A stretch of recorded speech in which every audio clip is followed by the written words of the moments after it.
you to just project what I'm talking about to your lives. Okay, try to make connections. I mean, by the way, is my English okay? Can everybody understand? Because in any case, I can turn back to Turkish if you don't understand. It's good, hocam. Okay. So let's begin. But is everything okay? It seems. And you can anytime participate to the discussion so that it is more interactive, and because I have many things to learn from others too, and I'm not here to teach something. Okay, let's begin. Let's begin with an example, with a case study about translation, language translation. Okay, the world has over 6,000 languages, okay? And assume that we are trying to develop a translator, like Google Translator, with an AI, artificial intelligence, or with machine learning, let's say. I think many of you heard about what machine learning is before, because it is really a hype nowadays. So what we need in machine learning is paired data. What does it mean? For example, in order to develop a translator from English to French, we need sentence pairs. Okay, for like this one. In English, I think therefore I am is the English version, and in French it is like I don't know French, but je prends don ceci. It's like that. I hope there's no one in native French, because or if there is, please correct me. So we need such pairs, okay, from English to French in order to develop a English to French translator. But the problem is we need many of these translation examples. Okay, we need a large corpus, meaning sentences in one language with their corresponding translations in another. But this approach needs a lot of efforts if you consider the number of languages in the world. Okay, if you try to collect a corpus, a database, or a data set of such sentences in every language, it will be a huge number, because imagine it is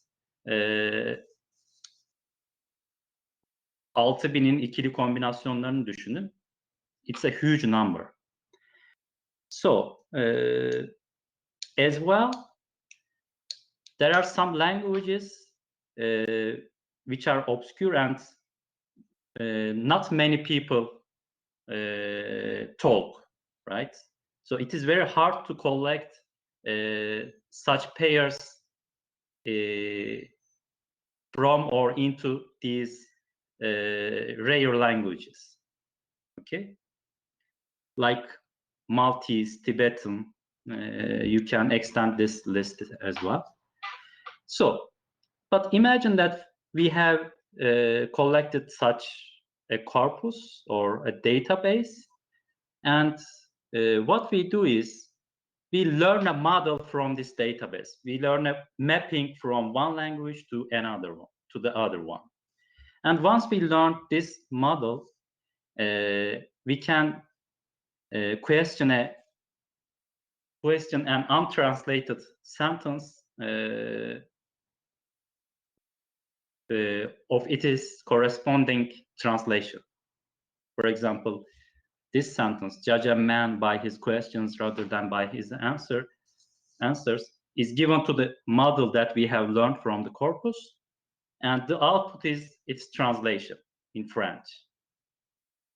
So, but the question is, or the problem is, how many paired sentences are there for translating from a rare language to another one?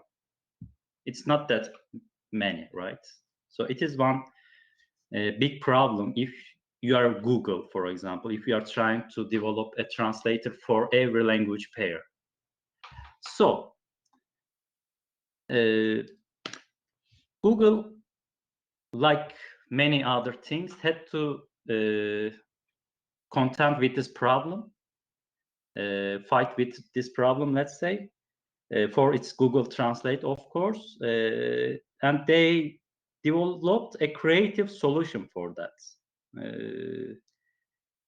Before that, let's look at the standard machine translation methods. In standard machine translation, you have a separate model for every pair of languages, or from English to French, from English to Spanish, from French to Spanish, from Turkish to Arabic. For every pair of languages, you have a translator, or you have a model. Let's say it's a mathematical model that takes an input and gives an output. But their solution was to cope with this issue for low resource languages. By low resource, I mean those rare languages. They built a multilingual translation model in which a sentence in any language, not only one, but in any language, is translated into the desired sentence in any language.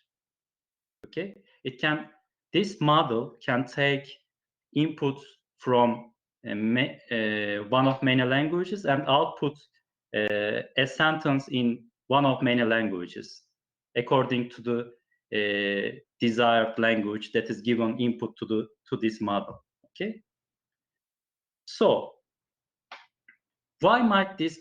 So this model, as you can imagine, should be, of course, much bigger than each of the previous separate ones. Yes, but why might this be a good idea? It is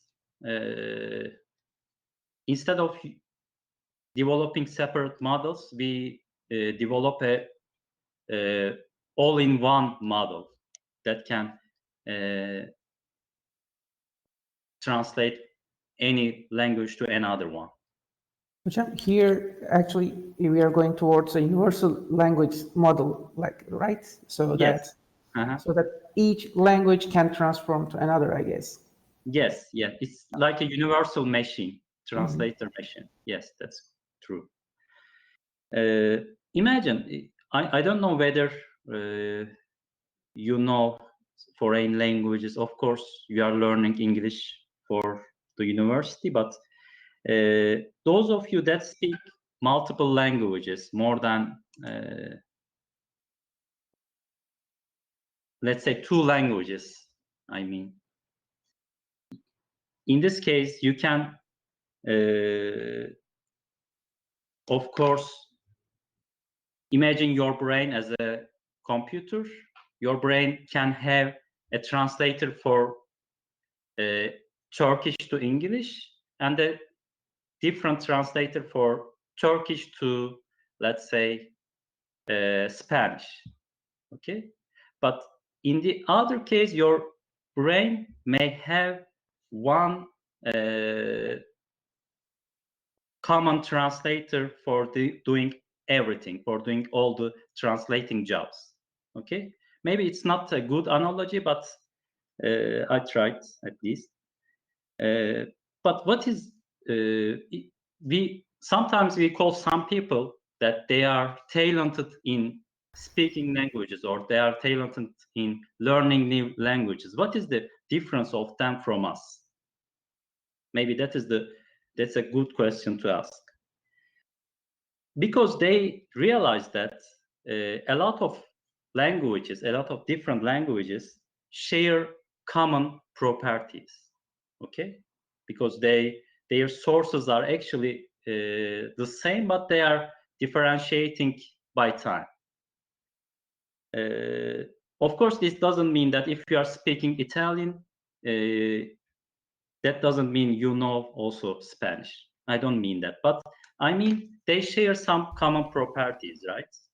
That is what good foreign language speakers are actually aware of.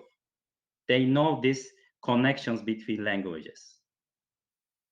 So this does mean that you can often make guesses about translations or as to the meaning of individual words in another language because there might be similar words in another language that you know already and similar rules as well. Okay. For example, you are trying to, you know already how to translate to Italian, and when it comes to translate into Spanish, you can use those connections, those similarities, those commonalities in order to improve your translation or in order to make educated guesses as to the meaning of that sentence, actually. So this multilingual translation model is assumed to learn such commonalities between the languages or among the languages, let's say. So what else from here? Also another property, even for languages with a few examples like Tibetan, let's say, or Maltese, it could figure out very good educated guesses as to translate into those languages. It can also make such connections or figure out such common knowledge to be able to translate into such rare languages, let's say. This of course, it is not always true, but what is expected from this multilingual model is this benefit as well. For example, another thing is, let's say you know how to translate from English to Spanish, you know how to translate from English to French, you know how to translate from English to Italian. And also, you know how to translate from, let's say, Italian to Japanese. Okay?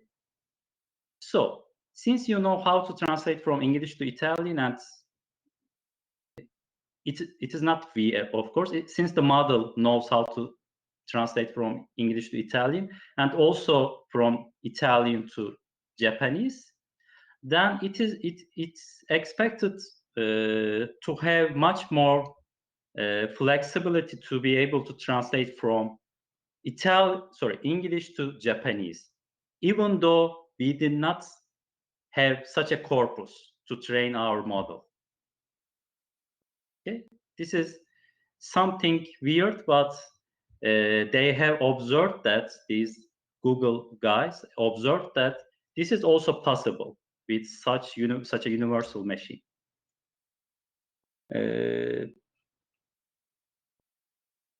Okay, what did they find? Improved efficiency, inclusion of more common languages made the low resource languages or rare languages translations work better. Okay, one knowledge helped the other. Okay, for example, there were some languages without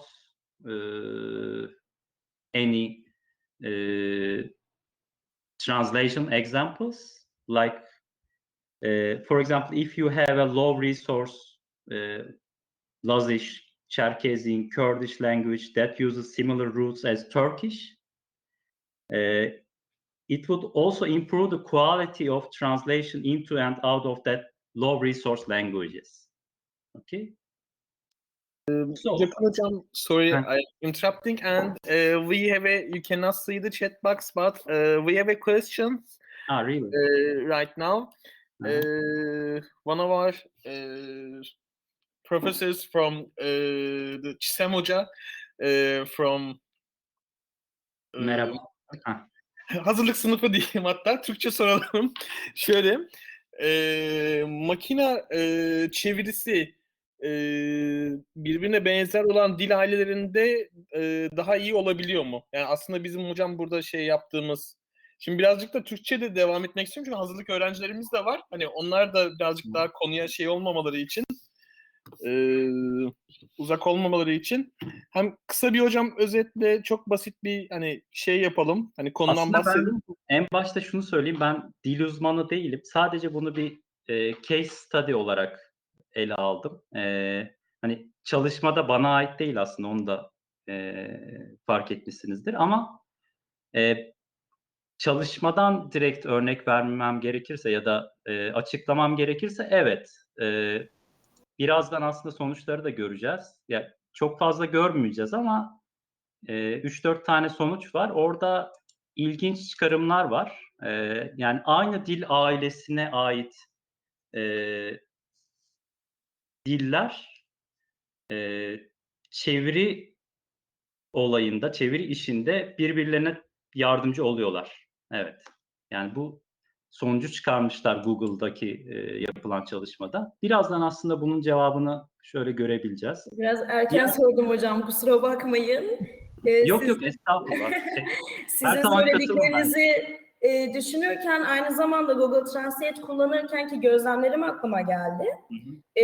İngilizceden İspanyolcaya ya da İngilizceden Fransızcaya yapılan çevirilerin ne bileyim başka dil ailesi olan Korece ya da Arapçadan yapılan çevirilerden daha iyi olduğunu daha önce gözlemlemiştim. Acaba böyle bir varsayım çıkarabilir miyiz? Yoksa sadece kendim mi gözlemledim diye merak ettim. Sonucu böldüm, özür dilerim. Çok teşekkür ederim cevabınız için. Hı hı. Ya aslında o bence daha çok veri setiyle ilgili. Ya ne kadar fazla veriyle eğitirlerse kendi modellerini, ya şu anda bu Google'ın Translator'ında multilingual veya separate modellerden hangisi kullanılıyor bilmiyorum ben. Muhtemelen sizin fark ettiğiniz durum bahsettiğiniz daha iyi çevirisi olan dillerle ilgili daha fazla veri olmasıyla ilgili. Yani internetten olsun, kendi topladıkları olsun. Ama yani bu soruya net bir cevabım yok açıkçası. İlginç bir soru ama. Şimdi devam edelim. Mesela burada örnekler var. We have examples here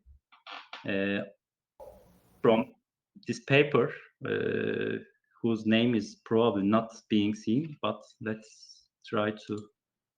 Hocam, maybe this slide may be also an answer to the Yes, question. yes, yeah, that's possible.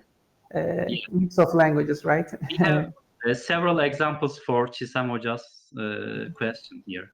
Mhm. Okay, this first experiment is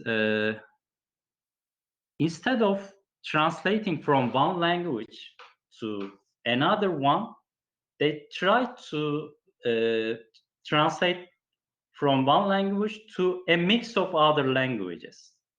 Because since this is a mathematical model and its output is like 0, 1, it's the weight of how much you want to translate into that language. You can set those weights like, for example, 40% Spanish and 60% French, instead of saying 100% French.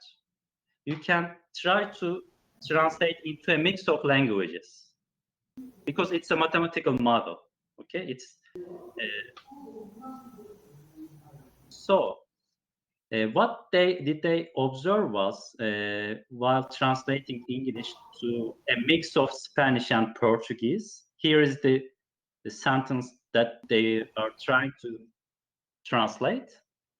And this weight, what is this? This is the weight of Portuguese that you want to see inside your translation. For example, 0 means that you want it to be fully Spanish, or 0.3 means 30% you want to add Portuguese into your translation, or 1 means that you want a total Portuguese translation. Okay, it's increasing. The weight of Portuguese is increasing from 0 to 1, 0 to 100%, let's say. And I don't know neither Spanish or Portuguese, but I think they are coming from the same family. So this is fully Spanish. Those of you that know Spanish can maybe evaluate this translation, because it might not be perfect. And 30% Portuguese is expected in the translation. Nothing has changed as far as I can see. In 40%, I think somewhere here, some flavor of Portuguese is added into the translation. And somewhere here as well, FOE, I don't know the meaning. Maybe and. And as we increase the weight of Portuguese in the solution, in the mixture, it is becoming totally Portuguese. Okay. So this was one example. Hocam, can we say that here, there are universal features that can be translated when we mix these languages, and when the weight of the language is slight to the one side, there are spatial properties that language has. Can we say that, so that it learns only on that language? However, if we want to make it universal, maybe we lose some kind of data or something.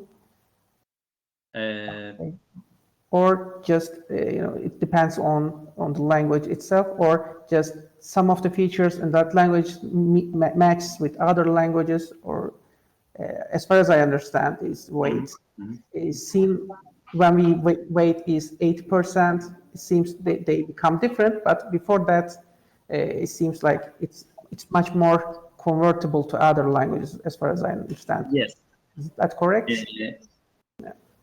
Okay, imagine ourselves. It is very common to see nowadays everyone who speaks English like incorporates some English words into their Turkish, like everybody, and the meaning is not disturbed, right? So it's something like that. If you know multiple languages, you can actually, it's a different language. Of course, it's not. It is very close to Turkish, but it's a different language, because some words in English really does not have any correspondence in Turkish. For example, like nerd. What is the meaning of nerd in Turkish? Or some maybe other words that I cannot remember now. It's something like that. It's a experiment like that, whether a model as well can produce such kind of mixed results. And they have seen that for at least these two languages, they have encountered good results. There is another example, as far as I remember, from English again to Japanese and Korean. Here, what they have fully Japanese here at the beginning, because the percent of Korean is 0. And as long as they add more Korean, it is becoming fully Korean. And I don't have any, because I haven't read the paper yet. I don't have, you see a mixture of their special symbols out there, and I don't have any comments about this. But it's again a mixture example.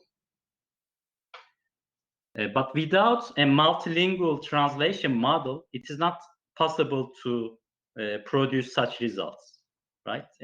Produce such mixtured results.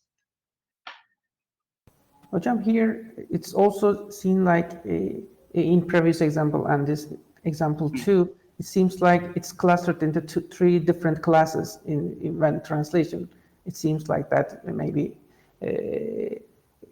is it related to these the weights, or because they are the same and similar for until it becomes 50%, and after that nearly 80%, 70 or 80% in previous example too, it just produces different result. It seems success rates are also dependent on these mixture maybe.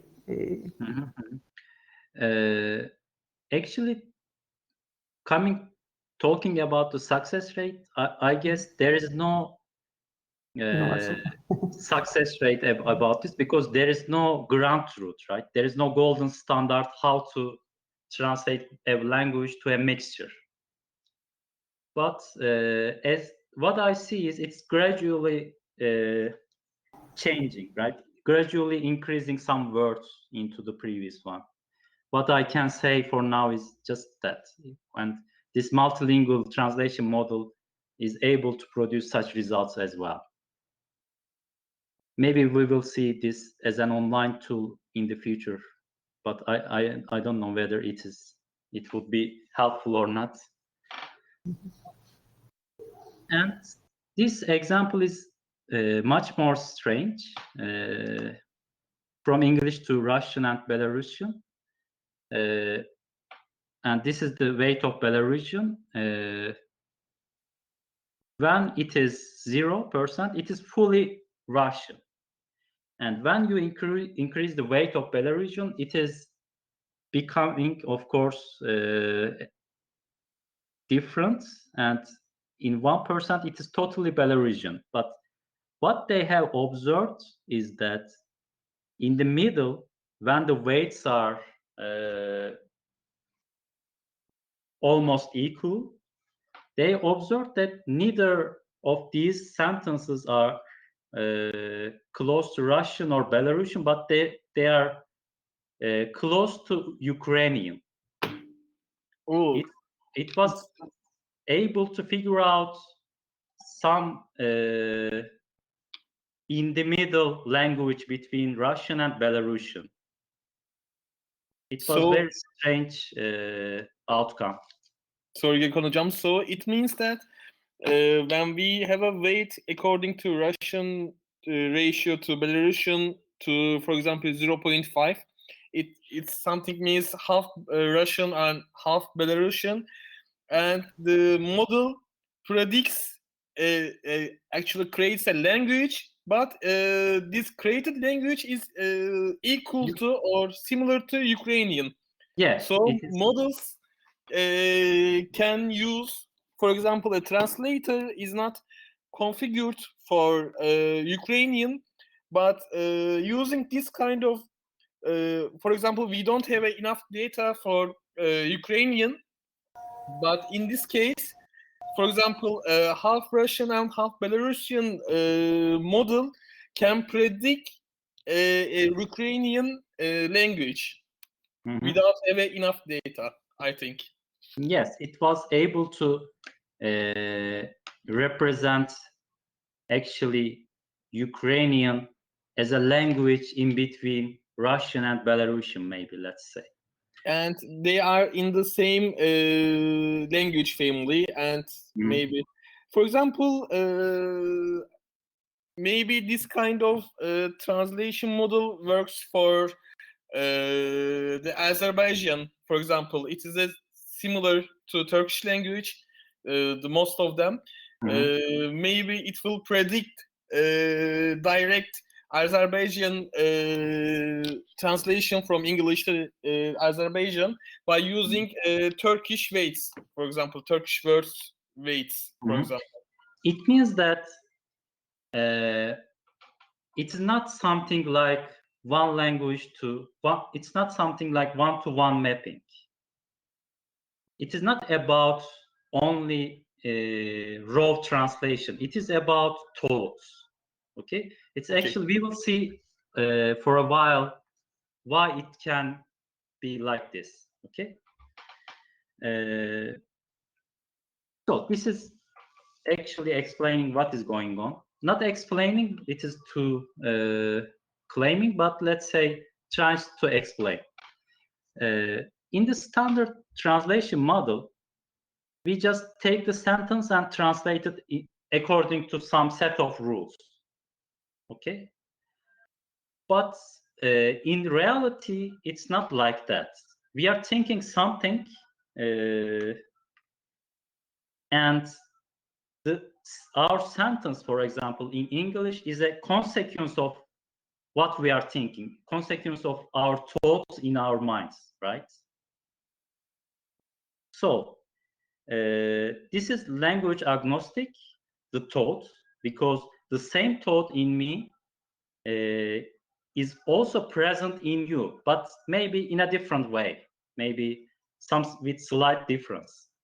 And you, when I talk to you, my thought is translated. My thought produced some sentence in English, and you got the sentence. And for example, there are two people, and you have maybe the same people, but imagine two versions of the same person, and that thought is translated into French. There's no like simple translation from English to French, but there's a translation of a thought in English to the thought in French. I'm not clear maybe right now, but I hope you got the point. It means that we are imagining what would the sentence in English look like for a French speaker. Okay? We are actually translating our thoughts into sentences. This first English to a thought, and this thought is translated into French. So this thought is a representation, actually. It's a representation. And this thought or representation is language agnostic. It is invariant to language, actually. Of course, thoughts are affected by the languages they are produced by, but it is still more or less similar, right? Thoughts, or more similar than the sentences themselves. So, and thought is transferred from one language to another one, actually. It is transferred trivially. So, in conclusion, we turn our thoughts into languages instead of turn one language into another one. This is what they have come up with, and this is this representation is handled or stored in our multilingual translation model, as far as they claim. Because we are training it with every possible language pair, okay? Instead of standard one-to-one translation model. Gökhan Hocam, I am interrupting, but for example, in thought section, it can be something like in the engineer's perspective, it's like transferring into encoding, maybe. Encoding. Yes, exactly, yes. We are encoding the semantic meaning of the sentence instead of it is pure structure, actually.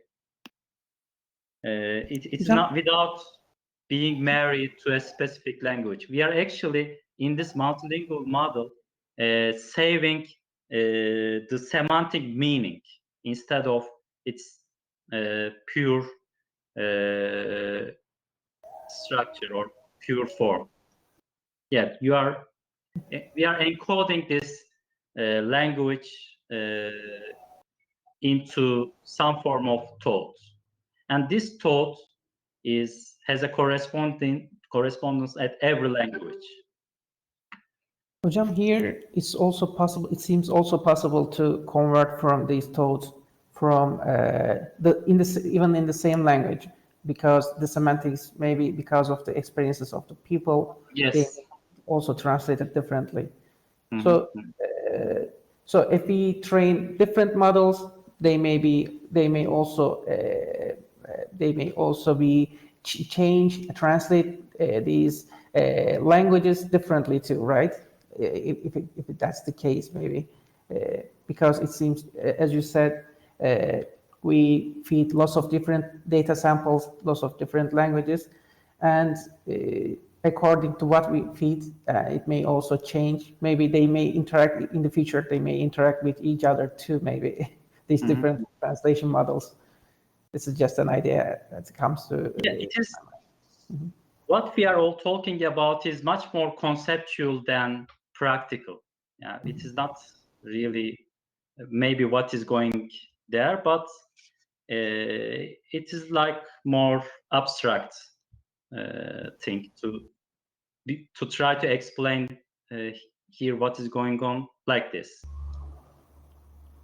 Yes. Yes. So okay, let's continue with actually that part, that language part is has, I think, has many ideas that we can talk about, but we have limited time.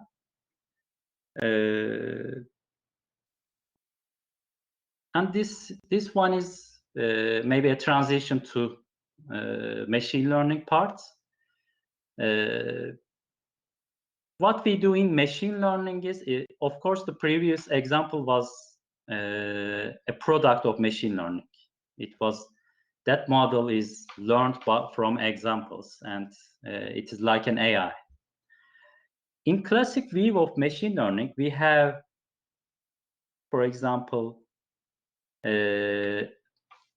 inputs, let's say X, and we are trying to make predictions from this X into some targets. Let's call it Y. For example, in this graph, we have x-axis and y-axis, and we have different points depending on their x and y values. For example, this point here has an x value of 30 around and y value of 5. And we have such many points like a corpus. And our goal is to try to map a new x that doesn't exist here into its corresponding y value. Okay, and we are trying to do this mathematically. We are using a function for that maps x to y. So here, this function is a line function. We just approximate this set of points by a line. So the line function is definite. You know its form. And what you need to learn is its parameters, right? Whether this line should be in this form or in another direction, or it is shifted or not. It's all about its parameters, okay? And its parameters are learned from this data set, this set of points, actually. Gökhan Hocam, can I add something? For example, give an example. Can we a little zoom in the previous slide? In PDF? Not on the sorry, the recent one. Recent. Okay. Can we zoom out that the graphic classic view of machine learning? For example, to our students, I want to give an example. Think like the x-axis is a temperature value to make an. Then y-axis is a plant growth, for example. The blue dots are think like experimented values. For example, on the Experience, let's say. experiences. Mhm. We make experiences on that blue dots. For example, on at 10 degrees, the growth rate is, for example, 4, or we can say it is 8. And we made lots of experiments around from minus 20 degree to 60 degree, for example. And this y-axis is actually 5, 10, and 15. These are the growth rate, for example, for the plants. We made an experiments according to the blue dots, and then we want to predict. We create a model to predict what will be the growth rate of plant for that temperature, for example. This is a kind of a summation of the machine learning, I think. Mm-hmm. Thank you for your clarification. Yeah, it was a good example of what this graph is about. So we are trying to make predictions in summary in machine learning. And we can have, instead of, okay, coming back to this translation example, we can have a separate model for English to French. For example, here, the X is the sentence in English, and Y is the sentence in French, right? And in between, we have a model, like the line here, okay? This model is mostly mathematical, actually. That's why computer science or engineering is mostly about maths. Okay, they are like twins. So what else this X might be? Of course, a language, a sentence in a language that you want to translate, or pictures, right? Or photos that you want to tag with some labels. This is another example for X, for your possible inputs. And sound, maybe, that you want to, or speech, let's say, that you want to turn this speech into text, maybe. All these things, you can extend, of course, this list of inputs and outputs, but this is a summary of machine learning. You have inputs and corresponding outputs, and you have a corpus or examples of this input-output pairs, and you learn a model to be able to map from inputs to the outputs when you encounter any X, let's say, any input. But these inputs are really complex. For example, we are able to understand a picture, what is inside, what are their colors.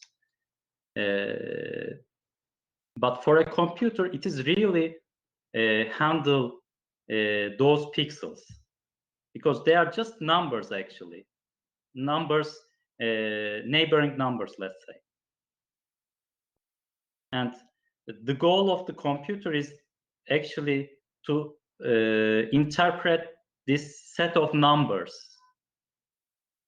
by just using mathematical models that were developed so far. Okay, we are very restricted. Actually, the computers are very restricted in this sense. Tommy. So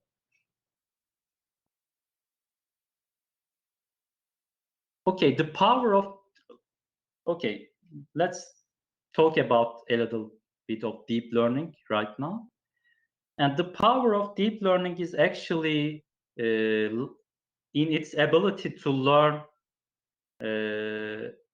or to represent such inputs, let's say, from data. And this representation actually corresponds to the thought analogous to humans, let's say.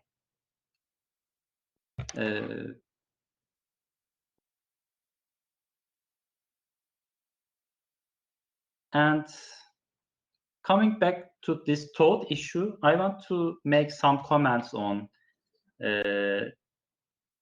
like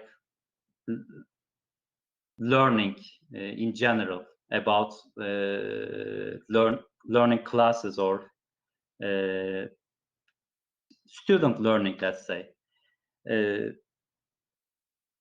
Sometimes I face with some students that say this lesson or this course is not beneficial to me. I don't think that it is beneficial. I will not use it in the future. Why am I taking this course? I have heard so many such complaints. I think other instructors also see such complaints. But if we make an analogy of this learning for computers to learning in humans, it's kind of similar. Okay, something that you have learned is not just for one purpose. It is for the purpose of improving your representation ability. Okay, learning something may help to learn something else much better. Okay, don't think that some lessons are not useful. Everything that you learn, every learning process, whether it is of your interest or not, or whether you directly use it or not, it is a helpful process, this learning process. It gives you a representation culture or thought culture. Okay, so that was what I wanted to just comment on. I think there are some other questions. Mehmet Hocam, I think you are commenting on different issues.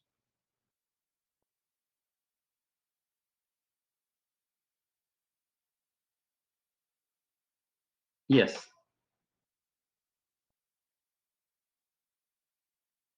Very good summary of what was explained. So what is machine learning and what is deep learning? I think I'm running out of time. Let's leave these issues to your corresponding machine learning and deep learning courses that you will probably be taking in the 3rd or 4th grades. I think that's enough for my side. Thank you, Gökhan Hocam. Thank you attending to our seminar and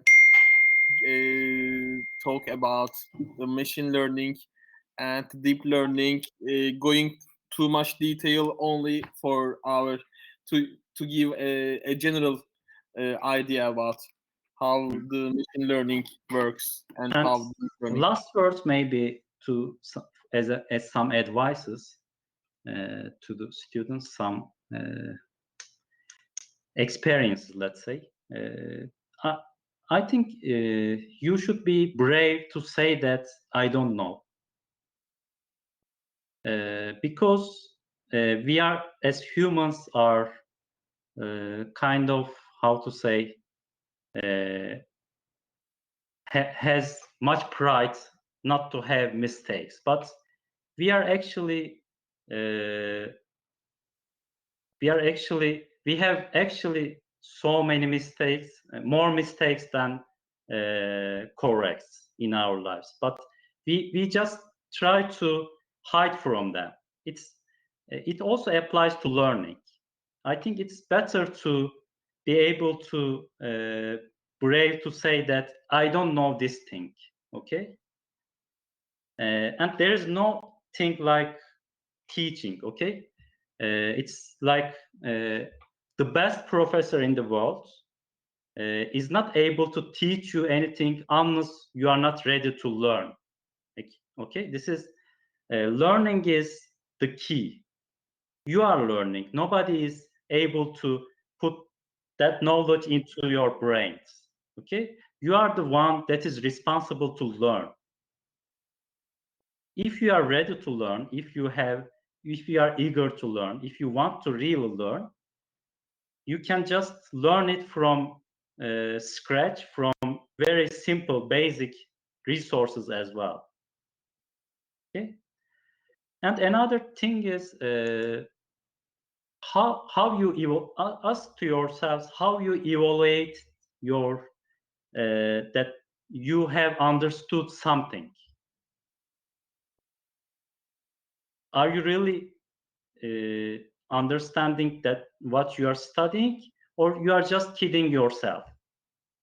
Be honest about this question and try to evaluate that you have already learned that topic.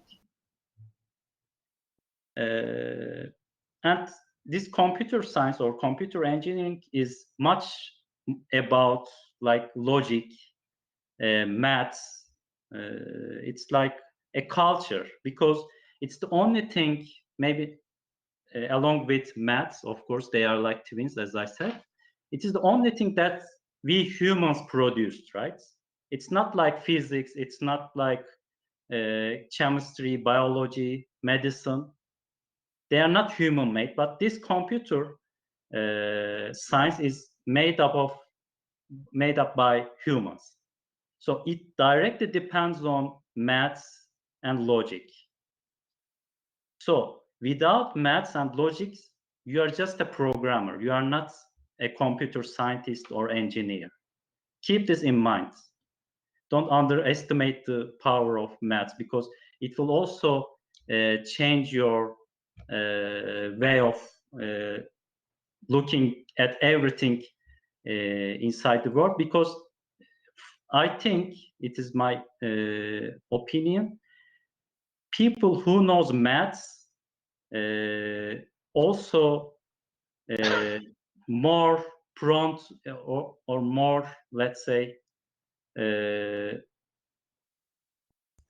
how to say, They They have are- more choices, right, Hocam? If they know math actually in their life, they can also progress further, and they can also understand and apply what they learned in a more systematic way. yes, it also brings some sense of being fair, you know, because in maths there's a different world and everything is in a good harmony, and it gives you a sense of like fairness, as far as I can say. For example, in every like field of science, this math is actually around there, but we usually try to avoid from it, and because we don't know it and we don't want to learn it. And about this learning issue, there's a for any learning process, there's a barrier to entry to that field. For example, if you want to learn a new topic, there's a barrier out there that you have to jump above. It is for me, for anyone, for even Einstein, even Feynman. There was that barrier out there, but there are two people who chooses to jump above it and who just chooses to stand there without crossing over it. And it is very hard to jump over this barrier, but keep this in mind, okay? Every learning process is very hard, and be brave to cope with that barrier. After you learn something, after you jump over that barrier, now you accelerate. You got the joy of learning. You got the joy of applying this knowledge into your daily life, into your job, whatever. So, Hocam, okay. it's like when we progress, when we jump over that barrier, it's like gaining a new level of understanding, right? Yes. Because I also Yes. feel that in many phases in my life, I frequently come to these barriers. I generally call them like a brick wall. We need to pass over that, and it's really hard to make a progress in that time frame. Maybe it may also be cause of not finishing some project or something in a deadline. However, it also helps us to progress and gain a new level of understanding. So if we couldn't pass that, actually our knowledge may not be sufficient. So we need to continue striving. It's also my experience. It seems we also share similar experiences, I guess. I can say that it is the most joyful thing in the world to be able to really understand something. Maybe Exactly. this is too iddialı, but it is a really different joy to be accomplished, to understand something. Yes, it is really hard, but otherwise you are an ordinary person. Keep this in mind. So be patient, and be patient to learn something. Don't kid yourself that you have understood something, because Feynman, there was he's a very famous scientist. There was a sentence from him. Let me remember. We also, okay, Sam Hoca wanted to share the study about we also have good feedbacks from Mehmet Hoca. Which study? Actually, that language study was not mine. It was just a case study. Can you share with that? Maybe These slides, you mean? maybe we can also. Okay. Okay, thank you very much. So the famous Feynman, Richard Feynman, you can read about his story, his life. He's really intellectual guy. He says that there's a big difference between knowing the name of something and knowing something. Okay. I observed in many of my students that they just think that they know something, but what they all know is the name of that thing, the definition of that thing. Knowing something is slightly more different. It is like, are you able to ask questions about that thing? Or are you able to explain that thing to someone else? These are some like hints that you can evaluate how much you understood something. Do we really understand the meaning of it, right, Hocam? Yes. Not just the name, not just the method, library itself, but how these algorithms work at the background. Exactly, this is one of the most important things. The theory is not very simple. It is actually what all successful people know. Actually, they know the theory, and all the rest only applies that theory in their lives. Okay, maybe that's enough for now because I have another meeting at 2. Thank you very much, Hocam. It's really beneficial. I hope it's all beneficial for for our students and for our friends. Thank you, Gökhan Hocam, for attending. I also thank you to that for you to invite me to hear this You're welcome, platform because it is really I enjoy such discussions. Likewise. I also enjoyed this presentation and the subjects you conveyed to us. I hope it's our students will also take heed and understand. I hope they can apply your recommendation in their life because they also applicable to computer science too. For in the case of this learning from mistakes and in a personal life too. And thank you for sharing all of these knowledges and recommendations. Okay, Sam Hocam, I don't know right now.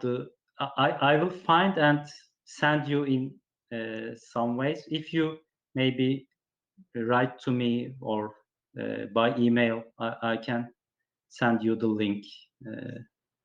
Thank you very much, now, Hocam. Okay, me too. I am waiting for your email. You can you send me an email? I can write down here.